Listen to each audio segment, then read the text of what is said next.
महाराष्ट्रासह 8 राज्यात दर रविवारी पेट्रोल पंप बंद ठेवण्याचा निर्णय पेट्रोल पंप चालकांच्या संघटनेने घेतलेला आहे। 14 मे पासून या निर्णयाची अंमलबजावणी केली जाणार आहे। 1 जानेवारी पासून मार्जिन वाढवून देण्याचं आश्वासन देण्यात आलेलं होतं, मात्र त्याची पूर्तता झाली नाही।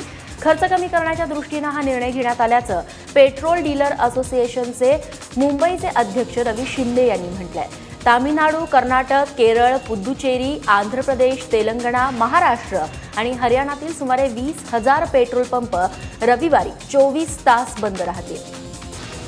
आणि यावरतीच बोलण्यासाठी फार्मपेडाचे अध्यक्ष उदय लोढ आता आपल्या सोबत आहेत। उदयजी, तुम्ही या सगळ्या निर्णयाकडे कसं बघता आणि कशी अंमलबजावणी होणार आहे याची?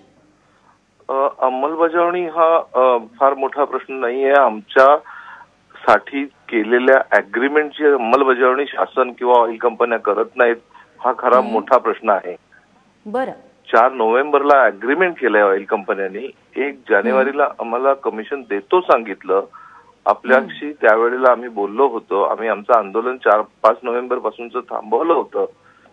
जानेवारी गेला, फेब्रुवारी गेला, मार्च गेला, आता त्यांनी पुन्हा 9 मे पर्यंत मुदत मागितली आहे। आम्ही तीही आता मुदत दिलेली आहे।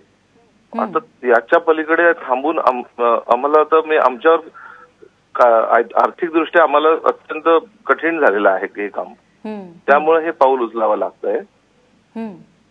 10 तारखेला आम्ही 1 दिवसाचा नो परचेस करू टोकन, त्याच्यावर त्यांनी ताबडतोब ऍक्शन घेणं आवश्यक आहे। 14 तारीख पासून 15 तारीख पासून आम्ही सिंगल शिफ्ट ऑपरेशन मध्ये जाणार आहोत।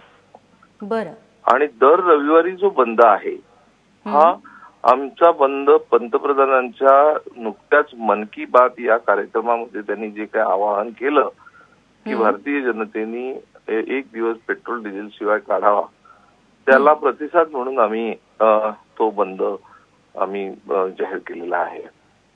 बरं, रविवारचा। बरं, म्हणजे तुम्ही ठाम आहात या निर्णयावरती की रविवारी पेट्रोल पंप पूर्णपणे बंद असेल, गैरसोय झाली तरी लोकांची? हो हो हो, 100%।